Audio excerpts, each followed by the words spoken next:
충남대학교 학생 홍보대사가 21학번을 위해 Q&A를 준비했습니다.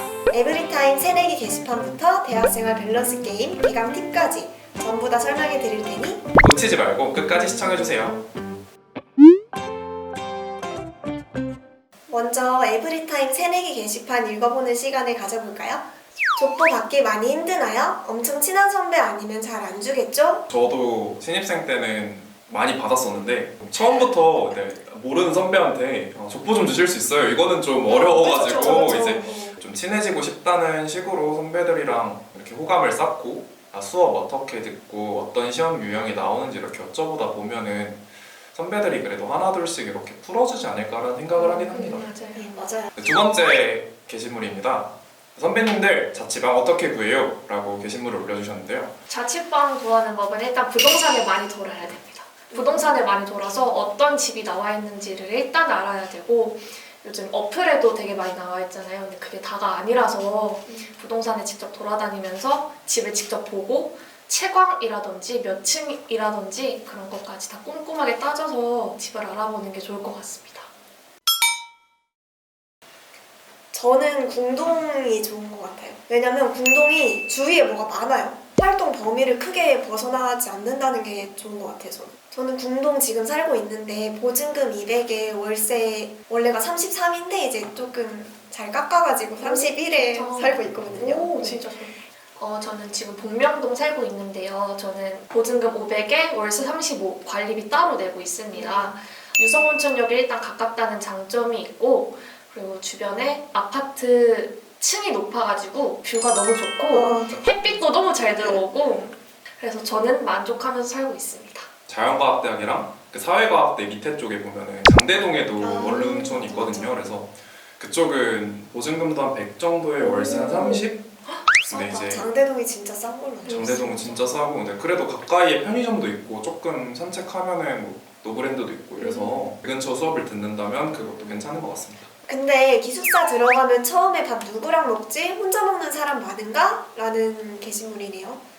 기숙사 혼자 밥 먹는 거 절대 고민하지 않아도 됩니다. 기숙사 혼밥 진짜 간단하고 걱정할 필요가 없어요. 혼자 먹는 사람 진짜 많고, 그냥 약간 혼자 먹는 게 쑥스럽다 싶으면 그냥 모자 하나 쓰고 가서 그냥 혼자 먹고 오면 됩니다. 걱정할 필요 없어요. 이번에는 대학생활과 관련한 밸런스 게임을 한번 해보겠습니다. 노트북, 태블릿. 하나, 둘, 셋. 개인적으로 저는 좀 노트북을 직접 들고 다니면 요즘 가벼운 것도 되게 많이 나와서 이제 그런 게 오히려 좀 많은 기능을 사용할 수 있지 않나라는 생각이 들기도 하고, 실습 수업이 있을 때는 필요한 프로그램 같은 것도 깔아서 쓰기에는 노트북이 조금 더 편하다고 생각이 듭니다.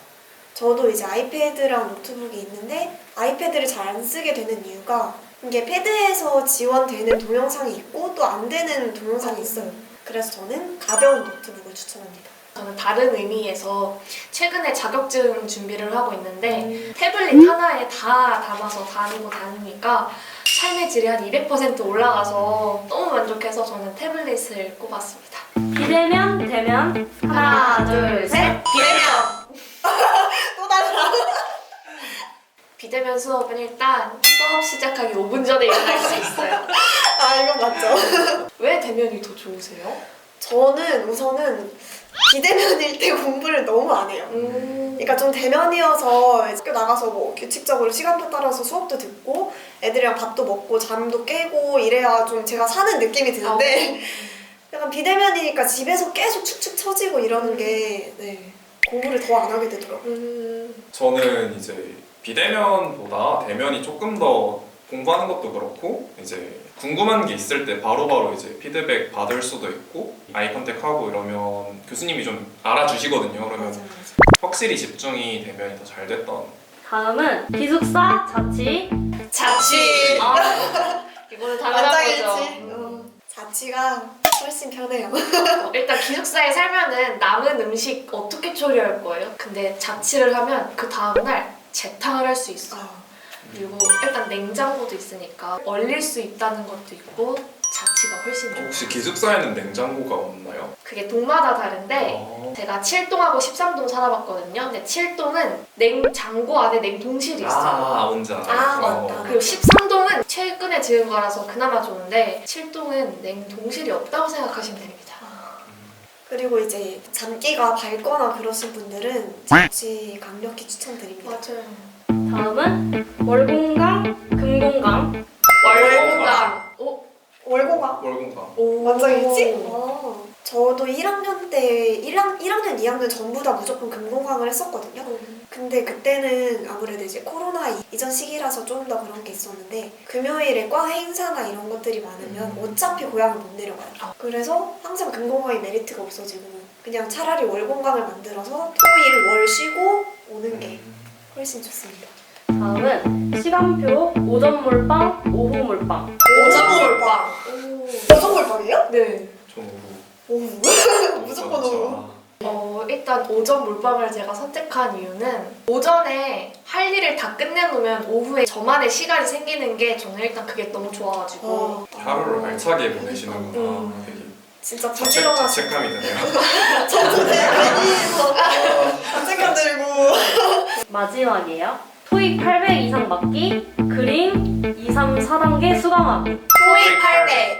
저는 무조건 토익을 800 이상 넘기는 게 좋다고 생각을 하는 게 그거를 넘기면 이제 그림을 들어야 되는 그 학점만큼의 일반 교양을 더 들을 수가 있어요. 그래서 예를 들어서 뭐 꿀교양 같은 거 있잖아요. 그런 걸 좀 더 들을 수 있는 게 늘어나는 거니까. 그리고 토익 800 넘기면은 일단 취업할 때 좋은 조건이 되지 않을까. 그래서 어차피 토익 공부를 해야 되니까 취업하려면. 이번 시간은 개강은 처음이지 선배가 알려주는 개강 팁 시간입니다. 새내기들이 궁금해할 만한 질문을 몇 개 여기에 추려봤는데요. 바로 박스 안에 있는 질문들 만나보러 가볼까요? 실시간 강의 꿀팁.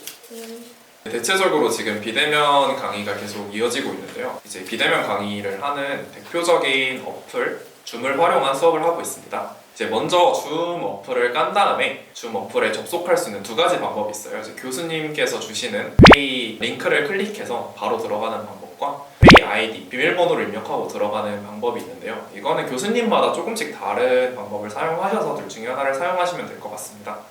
줌을 들어가시게 되면은 이제 본인의 이름을 설정할 수 있고 대체적으로 본인의 학번과 이름을 작성하는 편이고요. 이제 들어가면은 어떤 교수님께서는 뭐 마이크나 캠을 무조건 켜라고 하시는 분들도 계시고 아니신 분들은 뭐 그냥 크게 신경 안 쓰시는 분들도 계셔서 꿀팁 중에 하나가 그 줌에 채팅 기능이 있는 거 아시나요 혹시?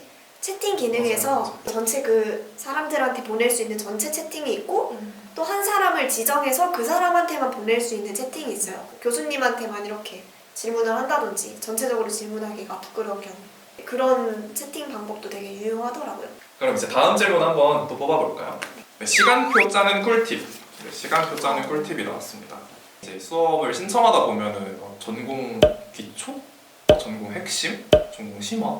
뭐가 다른 거지? 이런 되게 궁금증도 되게 많아지고 되게 단어도 어려워요. 그래서 어렵거든요. 그래가지고 간단하게 설명을 드리면 전공 기초 같은 경우는 그 전공을 배우는 데 있어서 가장 기초적인 학문에 관한 과목들이 많은 편이고요. 전공 핵심이랑 전공 심화는 대체적으로 학과 커리큘럼에 따라서 많이 다른데 되게 같이 묶어가지고 합쳐서 몇 학점 이상을 들으면 졸업할 수 있다라는 학과마다의 요건이 있어요. 그래서 그런 거는 한번 학과에 직접 여쭤보는 게 조금 더 편하실 것 같고 핵심 교양과 일반 교양이 있는데 핵심 교양 같은 경우는 교양 교육 6대 역량 중에 3개를 필수적으로 들어야 되는 것이며 그리고 이제 남은 교양 학점을 일반 교양으로 채워야 되는데 일반 교양은 42학점을 초과하게 되면 전공 학점으로 인정해주지 않는다는 점 참고해 주시면 될 것 같습니다.